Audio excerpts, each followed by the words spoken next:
حضرت سیدنا علی المرتضی رضی اللہ تعالی عنہ سے مروی ہے، رسول کریم نے ارشاد فرمایا اذا کانت لیلۃ النصف من شعبان، حضور نے ارشاد فرمایا جب شعبان کے نصف کی رات آئے فقوموا لیلہا وصوموا نہارہا، تو راتوں کو قیام کرو اور اس کے دن کو روزہ رکھو۔ فإن اللہ تعالی ینزل فیہا لغروب الشمس الی سماء الدنیا، اللہ تعالیٰ جل شانہ نزول اجلال فرماتا ہے غروب شمس کے ساتھ ہی پہلے آسمان پر، فیقول، اور ارشاد فرماتا ہے کوئی ہے مجھ سے بخشش مانگنے والا میں اس کو بخش دوں، ہے کوئی مجھ سے رزق طلب کرنے والا میں اس کو رزق دوں، ہے کوئی مصیبت میں پھنسا ہوا میں اس کی مصیبت دور کر دوں، ہے کوئی اس مصیبت میں پھنسا ہوا ہے کوئی اس ضرورت کا حامل، تو یہ اللہ تعالیٰ ارشاد فرماتا رہتا ہے یہاں تک کہ فجر طلوع ہو جاتی ہے، تو طلوع فجر تک اس رات کو اللہ کی رحمتیں آواز دیتی ہیں۔ آج کی بابرکت شب نور، شب برات کے نام سے معروف اور مشہور ہے۔ اس بابرکت شب کے دامن میں اتنی برکتیں اور اتنی رحمتیں ہیں کہ اللہ جل شانہ گناہ گاروں کو جہنم کی آگ سے آزاد فرما دیتا ہے۔ ام المومنین سیدہ طیبہ طاہرہ سیدہ عائشہ صدیقہ رضی اللہ تعالی عنہا فرماتی ہیں ایک دن میں دیکھا کہ حضور میرے حجرہ میں نہیں ہیں، تو میں حضور کو تلاش کرنے نکلی۔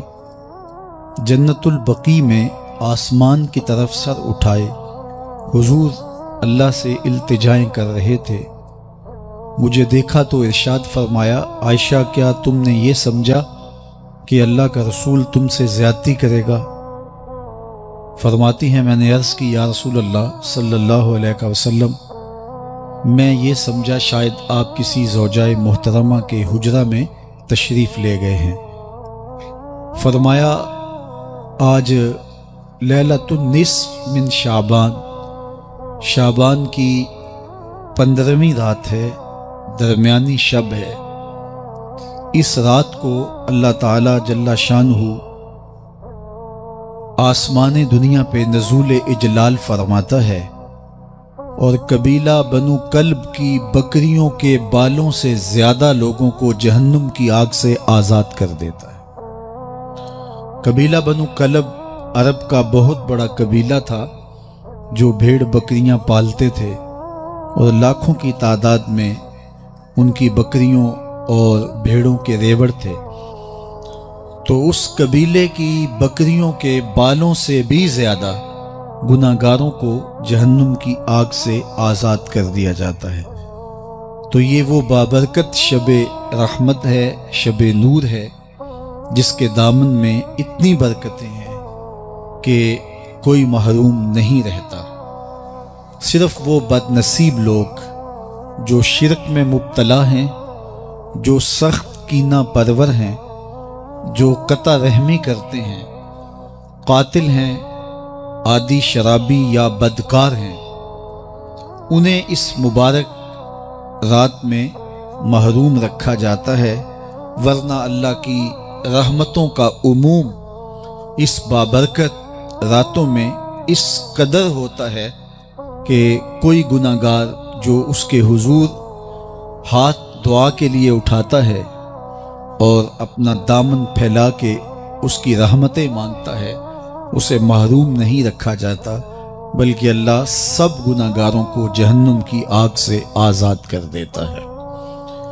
ایک روایت میں آتا ہے کہ اللہ لیلۃ النصف من شعبان، شعبان کی 15ویں رات کو آسمان دنیا پہ اپنی رحمتوں سے جلوہ گر ہوتا ہے اور فرماتا ہے کوئی رزق مانگنے والا میں اس کی جھولیاں بھر دوں، ہے کوئی مغفرت طلب کرنے والا میں اس کے گناہ معاف کر دوں، ہے کوئی مجھ سے عافیت مانگنے والا میں اس کو عافیتوں سے نواز دوں، ہے کوئی فلاں چیز مانگنے والا ہے کوئی فلاں چیز مانگنے والا، اس کی رحمتیں آواز دیتی ہیں اور یہ آواز غروب آفتاب سے لے کر کے طلوع فجر تک مسلسل بندوں کو دی جاتی ہے، اور بندے اس کے حضور اگر دست طلب دراز کریں، اپنی جھولی پھیلائیں، تو اللہ تعالیٰ ان کو ان کے مانگنے سے بھی زیادہ عطا فرماتا ہے۔ اس امت کو اللہ تعالیٰ نے اس طرح کی راتیں دے کر کے مغفرت، بخشش، غفران اور رحمتوں کی فراوانی نصیب کی ہے۔ میرے حضور نے ارشاد فرمایا، ایک شخص صبح سے لے کے ظہر تک مزدوری کرتا ہے، اس کو ایک قیراط ملتا ہے۔ ایک ظہر سے لے کر عصر تک مزدوری کرتا ہے، اس کا وقت تھوڑا ہے لیکن اس کو بھی ایک قیراط ملتا ہے۔ اور تیسرا شخص عصر سے لے کر مغرب تک مزدوری کرتا ہے، اس کو 2 قیراط ملتے ہیں، جبکہ اس کا وقت دونوں سے کم ہے۔ فرمایا پہلی مثال یہود کی ہے، دوسری مثال نصارہ کی ہے، اور تیسری مثال میری امت کی ہے کہ اس کو تھوڑے عمل پر زیادہ ثواب دیا جاتا ہے۔ تو یہود اور نصارہ نے اس پہ برا منایا، تو حضور علیہ السلام نے فرمایا کہ اللہ نے ان کے اجر میں تو کمی نہیں کی، لیکن مسلمانوں کو زیادہ اجر دے دیا، تو یہ اس کی کرم نوازی ہے۔ تو یہ تھوڑے وقت کی عبادتیں اور چند راتوں کی بیداری اور مخصوص اوقات میں اللہ کے حضور عبادت و ریاضت ایک گناہگار کو کہاں سے کہاں تک پہنچا دیتی ہے، اس کے گناہوں کی معافی کا ذریعہ بھی بنتی ہے اور درجات کی بلندی کا سبب بھی۔ دیکھیے لیلۃ القدر ایک رات 1000 مہینے کی عبادتوں سے بہتر قرار پاتی ہے۔ اسی طرح دیگر مواقع ہیں کہ اللہ تعالیٰ اس امت کے لیے رکھے ہیں، رحمت رب بہانہ می طلب، اور یوں بھی پڑھا گیا رحمت رب بہانہ می طلب۔ اس کی رحمتیں قیمت نہیں مانگتی اور اس کی رحمتیں بہانہ تلاش کرتی ہیں، تو وہ اپنے بندوں کو بخشنے پہ آمادہ ہے اگر وہ اپنا دامن طلب پھیلائیں۔ قرآن مجید میں ایک مقام دیکھیے کتنا دل آویز ہے، فرمایا ما یفعل اللہ بعذابکم، اللہ تمہیں عذاب دے کے کیا کرے گا؟ اس کی یہ چاہت نہیں ہے کہ تمہیں عذاب میں مبتلا کرے، اس کی چاہت یہ ہے کہ تم اس کی چوکھٹ پہ آؤ، جھولی پھیلاؤ، اس سے خیرات اور رحمت مانگو، اور وہ تمہارے ماضی کے سارے گناہ معاف کر کے، ساری غلطیاں معاف کر کے تمہیں اپنی رحمتوں سے مالا مال فرما دے۔ تو وہ بندوں کو بخشنے پہ، بندوں کی مغفرت کرنے پہ آمادہ ہے اور اس کی رحمتیں بہانے تلاش کرتی ہیں۔ اللہ اکبر۔ اور دوسری جانب اس کے بندے، اس کے مملوک، اس کی مخلوق، اور مخلوق کی گناہگار اور نیکوکار اس کی رحمتوں کے طالب ہوتے ہیں، بلکہ وہ گناہ کرنے کے بعد جب معافی مانگتے ہیں تو اللہ کو یہ معافی بہت پسند ہے۔ معافی مانگنا، اس کے حضور اپنے دامن کو پھیلانا، وہ اس کو بہت زیادہ محبوب ہے۔ انسان کی فطرت کے اندر گناہ رکھا گیا ہے۔ آگ، ہوا، مٹی، پانی، یہ ان 4 چیزوں کا مرکب ہے۔ اس کے جو عناصر ہیں اس میں کبھی اعتدال قائم نہیں رہتا اور اس سے گناہ سرزد ہو جاتے ہیں۔ گناہ کرنے کے بعد بندے کا اس گناہ پہ اصرار کرنا، اڑ جانا، ضد کرنا، توبہ نہ کرنا اللہ کو یہ پسند نہیں، لیکن اگر اس سے گناہ سرزد ہو جائے تو پھر وہ توبہ کر لے تو اللہ کو یہ بہت زیادہ پسند ہے۔ جو اس سے ہو سکے نیکی وہ اللہ کے حضور پیش کرے، لیکن اس کے اندر جو شر رکھی گئی ہے، اس کے اندر جو قوتیں گناہ کی رکھی گئی ہیں، اس سے اگر اس سے گناہ سرزد ہو جائے تو پھر وہ اللہ سے توبہ کرے، اللہ کی طرف رجوع کرے، تو اللہ اس کی توبہ کو نہ صرف قبول کرتا ہے بلکہ اس کے گناہوں کو معاف کرتا ہے اور گناہوں کو بدل کے نیکیوں میں تبدیل کر دیتا ہے۔ جب گناہ نیکیوں میں تبدیل ہو گئے تو جتنا بڑا گناہ گار تھا اتنا بڑا نیکوکار ہو گئے۔ حضرت سیدنا عمر رضی اللہ تعالیٰ عنہ بازار میں جا رہے تھے تو ایک شرابی نے ہاتھ میں بوتل پکڑی تھی شراب کی، تو حضرت عمر ہاتھ میں درہ رکھتے تھے اور آپ کا جاہ و جلال دیدنیت ہوتا، تو جو ہی حضرت عمر رضی اللہ تعالیٰ عنہ کو اس نے دیکھا تو ڈر گیا اور دل ہی دل میں کہا اے اللہ آج عمر کے قہر سے بچا لے، میں تیری بارگاہ میں سچی توبہ کرتا ہوں، اور جلدی سے شراب کو بغل میں چھپا لیا۔ اتنے میں حضرت عمر سر پہ پہنچ گئے اور گرج کر کڑک کے کہا کہ یہ تیری بغل میں کیا ہے؟ چونکہ اس کو بوتل چھپاتے دیکھا تھا تو وہ ڈر گیا اور ڈرتے ڈرتے کہنے لگا حضرت یہ سرکہ ہے۔ اب تھی تو شراب، لیکن ڈرتے ہوئے بولا حضرت سرکہ ہے۔ تو حضرت عمر نے کہا نکال۔ جب نکالا تو شراب نہیں تھی، واقعی سرکہ بن چکا تھا۔ تو جب اللہ کے حضور کوئی توبہ کرتا ہے، اللہ اس کے گناہوں کو بدل کے نیکیوں میں تبدیل کر دیتا ہے۔ حدیث پاک میں آتا ہے کہ قیامت کے دن اللہ ایک شخص کو کہے گا کہ اپنا نامہ اعمال پڑھ، تو وہ نامہ اعمال پڑھنے لگ جائے گا۔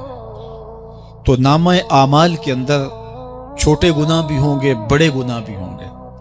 تو اللہ سے حیا کرتے ہوئے، شرم کرتے ہوئے وہ بڑے بڑے گناہوں کو چھوڑتا جائے گا اور چھوٹے چھوٹے گناہوں کو پڑھتا رہے گا۔ جب وہ سارے گناہ پڑھ چکے گا اور کتاب ختم ہوگی تو اللہ تعالیٰ اسے فرمائے گا میرے بندے تو نے یہ جتنے گناہ پڑھے ہیں میں نے سب کو بدل کے نیکیوں میں تبدیل کر دیا۔ تو بندہ کہے گا اللہ ابھی تو میرے بڑے بڑے گناہ رہتے ہیں جو میں نے پڑھے ہی نہیں۔ فَضَحِكَ النَّبِيُّ حَتَّى بَدَتْ أَنْيَابُهُ، حضور جب یہ بیان فرما رہے تھے تو حضور اتنا مسکرائے کہ صحابہ نے حضور کی داڑھیں دیکھ لی۔ تو پہلے وہ بڑے بڑے گناہ چھوڑے جا رہا تھا، لیکن جب اللہ فرمائے گا کہ میں تیرے گناہوں کو بدل کے نیکیوں میں تبدیل کر دیا تو وہ کہے گا ابھی تو بڑے بڑے گناہ رہتے ہیں جو میں نے ابھی پڑھے ہی نہیں۔ تو جب کوئی بندہ اس کے حضور توبہ کرتا ہے، اللہ یہ نہیں دیکھتا اس نے گناہ کتنے کیے ہیں، یہ دیکھتا ہے بندہ آیا میری چوکھٹ پہ ہے تو اللہ اس کے پچھلے سارے گناہ معاف فرما دیتا ہے۔ اللہ اکبر۔ میرے اور آپ کے آقا و مولا نے اللہ کے حضور توبہ کرنے اور اس پر اللہ کی خوشی اور اللہ کی خوشنودی کا ذکر کرتے ہوئے ایک مثال بیان فرمائی کہ ایک شخص صحرا میں سفر کر رہا تھا تو وہ ایک درخت کے نیچے دوپہر کاٹنے کے لیے، سستانے کے لیے رک گیا اور درخت کے ساتھ اپنے اونٹ کو باندھ دیا اور خود لیٹ گیا تاکہ دوپہر کاٹ لوں۔ تھوڑی دیر کے بعد جب اس کی آنکھ کھلی تو اس نے کیا دیکھا کہ اونٹ ماں ساز و سامان کے ساتھ غائب ہے۔ اب صحرا میں اونٹ کا گم ہو جانا گویا زندگی چلے جانے کے مترادف ہے۔ تو اس نے دائیں بائیں بھاگ دوڑ کے دیکھا کہ کہیں اونٹ کا نشان مل جائے، لیکن اونٹ کا نشان نہیں ملا۔ تا حد نظر کوئی انسانی آبادی نہیں۔ وہ بھاگا اور تھک ہار کے دوبارہ اسی درخت کے نیچے بیٹھ گیا اور پیاس سے ہلکان ہوا جا رہا تھا اور درخت کے ساتھ ٹیک لگا کے لیٹ گیا اور موت کا انتظار کرنے لگا۔ جن لوگوں نے صحرا کا سفر کیا ہے ان کو اس بات کا اندازہ ہوگا کہ کئی 100 میل تک انسانی آبادی ہی نہیں، اب نہ کچھ کھانے کے لیے بچا نہ کچھ پینے کے لیے بچا، اونٹ بھی غائب ہو گیا، توشا بھی ساتھ ہی چلا گیا، تو اب ظاہر ہے سیدھی موت ہی نظر آ رہی ہے۔ تو وہ اس درخت کے ساتھ ٹیک لگا کے بیٹھ جاتا ہے اور موت کا منتظر ہوتا ہے۔ تھوڑی دیر کے بعد پھر اس کی دوبارہ آنکھ لگ جاتی ہے۔ جب دوبارہ آنکھ لگتی ہے تو تھوڑی دیر بعد پھر آنکھ کھلتی ہے۔ جب دوبارہ آنکھ کھلتی ہے تو دیکھتا ہے کہ اونٹ جو گما تھا ماں ساز و سامان کے اس کے پاس کھڑا ہے۔ تو صحرا میں اس حالت میں اونٹ کا مل جانا زندگی مل جانے کے مترادف ہے۔ تو وہ اتنا خوش ہوا کہ خوشی کی انتہا نہ رہی، بلکہ مسرتوں کے ہجوم میں درک گیا اور کہنے کیا لگا اللہم انت عبدی وانا ربک، اے اللہ تو میرا بندہ اور میں تیرا رب۔ کہنا تو یہ تھا کہ تو میرا رب اور میں تیرا بندہ، لیکن مسرتوں کا ہجوم ہی اتنا تھا، خوشیوں کا ہجوم ہی اتنا تھا کہ زبان پہ قابو نہ رہا۔ کسی کے آنے سے ایسے ہوش اڑے ساکی کے، شراب سیخ پہ ڈالی اور بوتل میں کباب۔ کہنا یہ تھا اللہم انت ربی وانا عبدک، لیکن اس قدر خوش ہوا جب بھی تیری قربت کے امکان نظر آئے ہم اتنے خوش ہوئے کہ پریشان نظر آئے۔ تو کہنا یہ تھا کہ اے اللہ تو میرا رب اور میں تیرا بندہ، لیکن خوشیوں کے ہجوم میں وہ کہتا ہے اللہم انت عبدی وانا ربک، اے اللہ تو میرا بندہ اور میں تیرا رب۔ حضور یہ بات بیان کرنے کے بعد صحابہ سے پوچھتے ہیں کہ ذرا بتاؤ اس بندے کو کتنی خوشی ہوئی کہ خوشی میں زبان بھی قابو نہ رہی اور اپنے آپ پہ کنٹرول نہ رہا، اور خوشیوں کے ہجوم میں اسے یہ بھی پتہ نہیں چل رہا کہ وہ کیا بول رہا ہے۔ تو صحابہ نے عرض کی حضور بہت زیادہ اسے خوشی ہوئی۔ تو میرے حضور نے یہ بات کرنے کے بعد ارشاد فرمایا جس طرح اس کو گما ہوا اونٹ ملا اور اس کی خوشی کی انتہا نہ رہی، تو فرمایا جب کوئی شخص توبہ کرتا ہے اور اللہ کے حضور پلٹ کے آتا ہے، گناہوں سے معافی مانگ کے اس کی دہلیز پہ آتا ہے، میرے حضور نے فرمایا اللہ اس سے بھی زیادہ خوش ہوتا ہے کہ میرا بندہ میری چوکھٹ پہ آ گیا ہے۔ آپ نے نام سنا ہوگا محمود غزنوی اور ایاز کا، ان کا باہم محبت کا رشتہ بہت گہرا تھا۔ ایاز ٹوٹ کے چاہتا تھا بادشاہ کو، اب دیگر مصاحبین حسد کرتے تھے، بغض رکھتے تھے، وہ کہتے تھے یہ کوئی کیا اس میں کرشمہ اور کمال ہے کہ بادشاہ اس کو اتنا ہی چاہتا ہے۔ تو بادشاہ جب ان وزراء کا، مشیروں کا حسد حد سے بڑا ہوا دیکھا تو ایک دن سب کو اپنے دربار میں حاضر کیا۔ دربار میں ایک تالاب تھا تو اس میں مٹھی بھر کے موتیوں کی پھینک دی اور ایک وزیر کو کہا کہ یہ موتی نکال کے لاؤ اور یہ خیال کرنا کہ تمہارا لباس بھی، تمہارا بدن بھی نہیں بھیگنا چاہیے۔ تو سب نے کہا کہ یہ عجیب بات ہے کہ حوض کی تہہ سے موتی نکال کے لائیں اور لباس بھی نہ بھیگے اور بدن بھی نہ بھیگے، یہ تو لازمی ہوگا۔ پھر دوسرے وزیر کو کہتا کہ یہ موتی نکال کے لاؤ، تمہارا لباس بھی نہیں بھیگنا چاہیے، تمہارا بدن بھی نہیں بھیگنا چاہیے۔ تو وہ آگے سے حجت کرتا یہ کیسے ہو سکتا ہے کہ بدن بھی اور لباس بھی نہ بھیگے اور موتی بھی نکال لاؤں؟ تیسرے کو، چوتھے کو، پانچویں کو، ہر ایک آگے سے حجت کرے یہ کیسے ہو سکتا ہے؟ پھر ایاز آ گیا تو بادشاہ نے ایاز کو کہا کہ یہ موتی نکال کے لانے ہیں اور تمہارا لباس بھی اور تمہارا بدن بھی نہیں بھیگنا چاہیے۔ ایاز نے فوراً چھلانگ لگائی اور موتی نکالے۔ جب باہر نکلا تو بدن اور لباس پانی سے نچڑ رہا تھا، تو ایسے موتی بادشاہ کو پیش کیے اور بدن کپ کپا رہا تھا۔ تو بادشاہ بڑے غصے سے کہا کہ ایاز تمہارا بدن بھیگ گیا، تمہارے کپڑے بھی بھیگ گئے، میں نے کہا تھا لباس بھی نہیں بھیگنا چاہیے، کپڑے بھی نہیں بھیگنے چاہیے۔ تو ایاز بڑی لجاجت سے عرض کرنے لگا بادشاہ سلامت، آپ کے دو حکم تھے، ایک یہ کہ موتی نکال کے لانے ہیں، دوسرا حکم یہ تھا کہ لباس اور کپڑے بھیگنے نہیں چاہیے۔ تو ایک حکم میں نے پورا کر دیا ہے، دوسرے کی معافی چاہتا ہوں۔ تو صاحب اللہ نے حضرت انسان کے سینے میں جذبات کا ایک جہاں آباد کیا ہے، شیطان کو بھی انسان کے پیچھے لگا دیا اس کی آزمائش کے لیے، اس کے امتحان کے لیے۔ نفس بھی اس کے اندر موجود ہے، اور دوسری جانب اس کو گناہوں سے منع بھی کیا اور نیکی کی تلقین بھی کی۔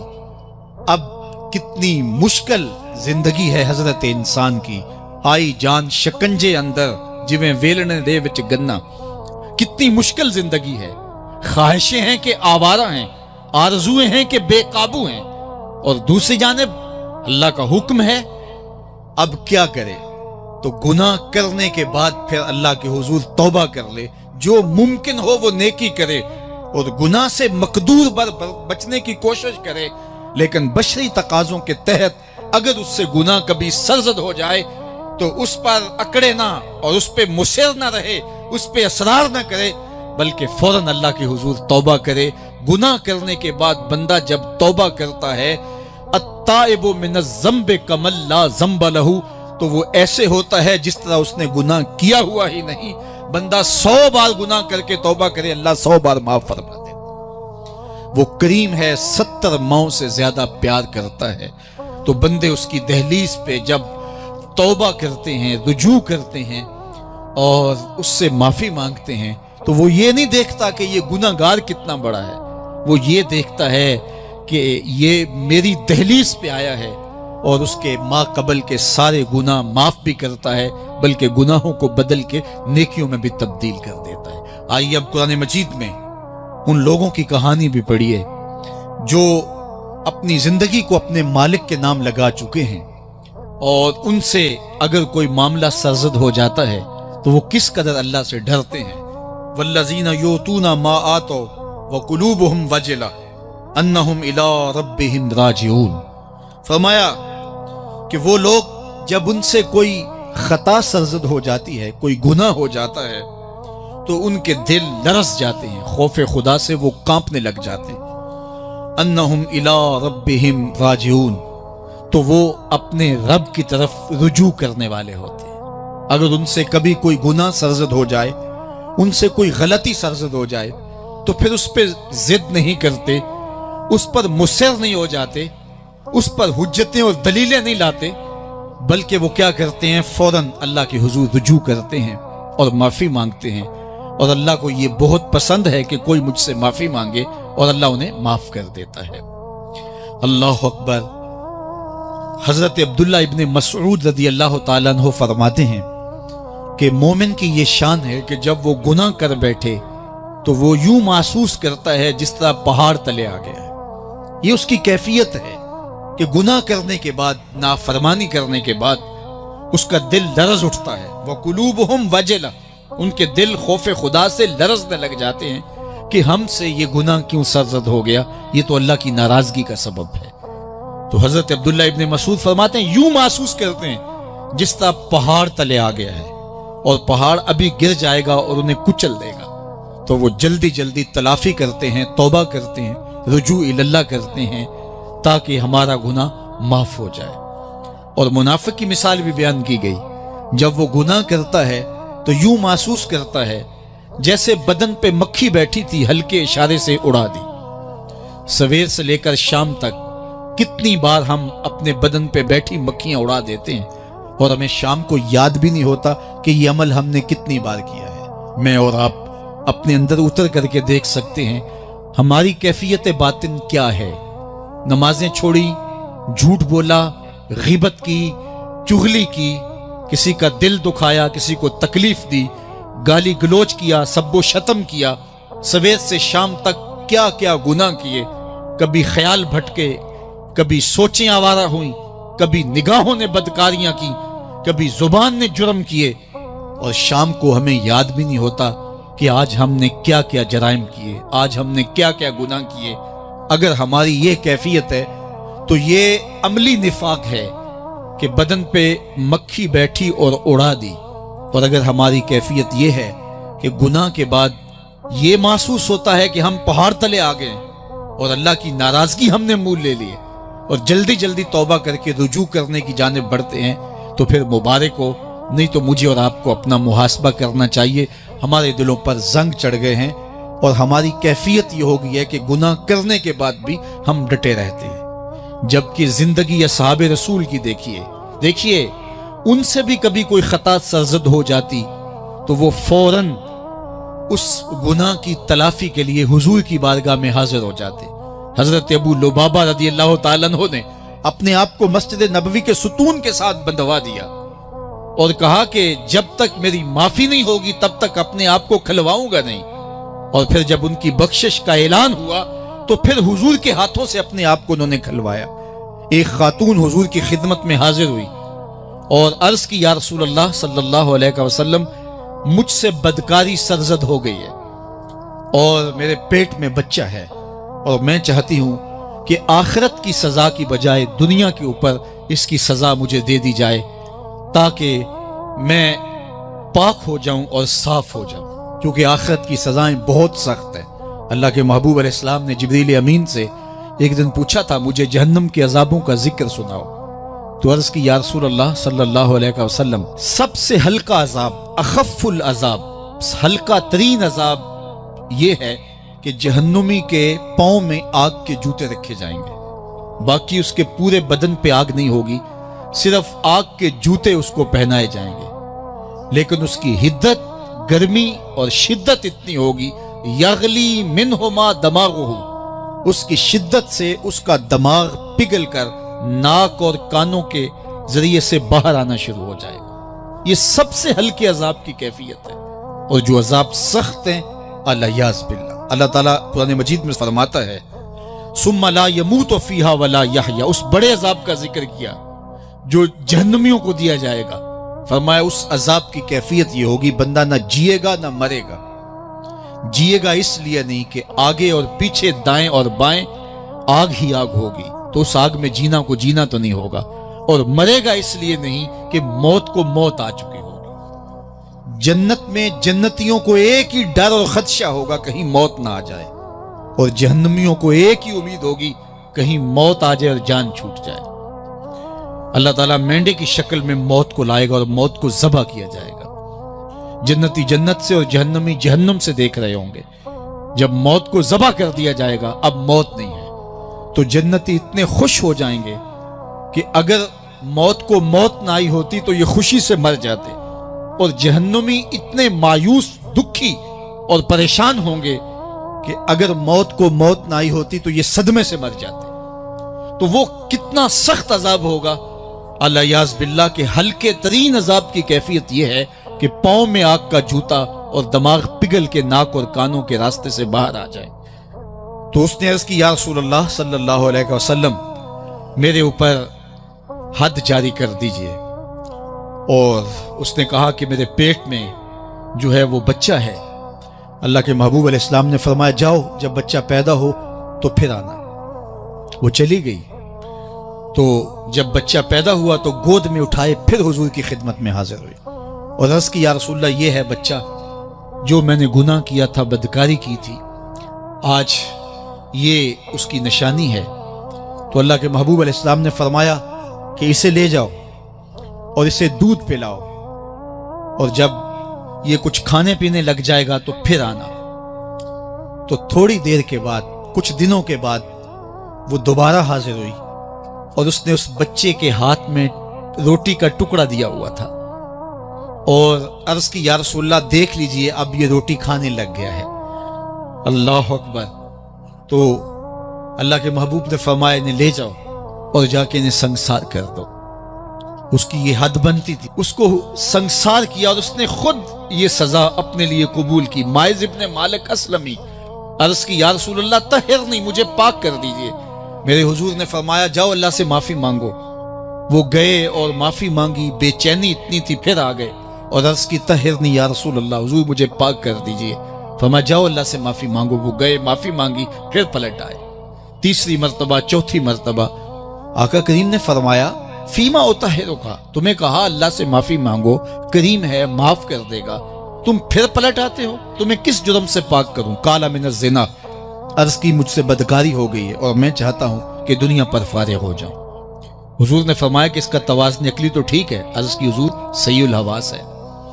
کہا کہ یہ نشے میں تو نہیں کہہ رہا. کسی نے اٹھ کے منہ سونگا. کہا حضور ایسی بات بھی نہیں ہے. فرمایا تم سوچ لو کیا کہہ رہے ہو. کہا حضور جو میں کہہ رہا ہوں وہ سچ کہہ رہا ہوں، مجھ سے گناہ سرزد ہو گیا اور میں چاہتا ہوں کہ دنیا پر ہی فارغ ہو جاؤں. اللہ کے محبوب علیہ السلام نے فرمایا کہ انہیں سنگسار کر دو. مائز ابن مالک اسلمی کو سنگسار کر دیا گیا. جب ان کا جنازہ اٹھا تو حضور بھی جنازے کے جلوس میں تھے. کسی کی زبان سے نکلا لو مائز نے گناہ کیا تھا. بس یہ بات سننے کی دیر تھی، اللہ کے محبوب کے چہرے پہ جلال آ گیا. فرمایا خبردار اگر کسی نے میرے مائز پہ بات کی. میرے مائز نے ایسی سچی توبہ کی ہے اگر روئے زمین کے تمام مسلمانوں میں بانٹ دی جائے لکفاہم، سب کی مغفرت ہو جائے، کہ انہوں نے اپنے آپ کو خود پیش کیا ہے. اب مائز ابن مالک کا جنازہ اللہ کے رسول نے خود پڑھایا، بلکہ مسلم کتاب الحدود میں ہے کہ ان کے جنازے کے دوسرے دن یا تیسرے دن حضور ان کے ہاں تشریف لے گئے. اور جب آقا گئے وہم جلوسن، تو لوگ وہاں بیٹھے ہوئے تھے. تو میرے آقا نے فرمایا استغفروا لمائز، مائز کے لیے بخشش اور مغفرت کی دعا کر. تو یہ بات ذہن نشین کیجئے کہ یہ وہ لوگ تھے کہ جن سے کبھی کوئی گناہ سرزد ہو جاتا تو وہ جلد توبہ کرتے، اور اس کی بڑی سے بڑی حد اور سزا بھی ہوتی تو وہ بھی کاٹنے کے لیے تیار ہو جاتے. میں اور آپ دیکھیں کہ ہماری زندگی میں اگر گناہ ہیں اور ہمیں سچی توبہ کی توفیق بھی نصیب نہیں ہے تو پھر ہم سوچ لیں کہ ہم کہاں کھڑے ہیں. دیکھیے اللہ دلوں کے بھید جانتا ہے. سچی توبہ یہ ہے کہ جو کیے پر ندامت ہو اور آئندہ نہ کرنے کا عزم مصمم ہو، پکا ارادہ ہو کہ یہ گناہ زندگی میں دوبارہ نہیں کروں گا. الگ بات ہے کہ پھر دوبارہ اس سے سرزد ہو جائے، لیکن جب وہ توبہ کر رہا ہو تو اس وقت اس کا پختہ عزم ہو اور اس کے دل کے کسی گوشے میں نہ ہو کہ چلو میں توبہ کر لیتا ہوں اور پھر ہو گیا تو پھر کر لوں گا، پکا عزم ہو کہ دوبارہ یہ گناہ نہیں کروں گا۔ اور اگر زبان سے توبہ توبہ کر رہا ہو اور دل میں ہو کہ ٹھیک ہے یہ تو صبح بھی مجھ سے عمل بد سرزد ہونا ہے، تو اللہ تعالیٰ سے یہ مذاق کرنے والی بات ہے، اور اللہ تعالیٰ سے جو مذاق کرتا ہے وہ کہاں کھڑا ہے وہ خود سوچ لے۔ وہ کیا کسی نے کہا تھا کہ توبہ کی پھر توبہ کی پھر توبہ کر کے توڑ دی، میری اس توبہ پہ توبہ توبہ توبہ کر اٹھی۔ تو ایسی توبہ نہیں ہے کہ جو رسماً کسی مجلس میں چلے گئے، کسی اجتماع میں چلے گئے تو سب لوگوں نے توبہ توبہ کی تو وہ بھی توبہ توبہ کرتا رہا، لیکن اس کا عزم مصمم پختہ ارادہ نہیں تھا گناہوں کو چھوڑنے کا، تو یہ توبہ نہیں، یہ مذاق ہے۔ اس لیے اللہ کے حضور سچی توبہ یہ ہے کہ ما قبل کے گناہوں سے ندامت پیدا ہو جائے اور سچے دل سے ارادہ کیا جائے، پختہ عزم کیا جائے کہ دوبارہ میں یہ گناہ نہیں کروں گا۔ یہ الگ بات ہے کچھ عرصے بعد اس سے پھر سرزد ہو جائے، پھر وہ گناہ ہو جائے، تو پھر وہ پکی توبہ کرے، تو 100 بار بھی گناہ کرے گا، 100 بار بھی توبہ کرے گا، اللہ 100 بار قبول کرے گا۔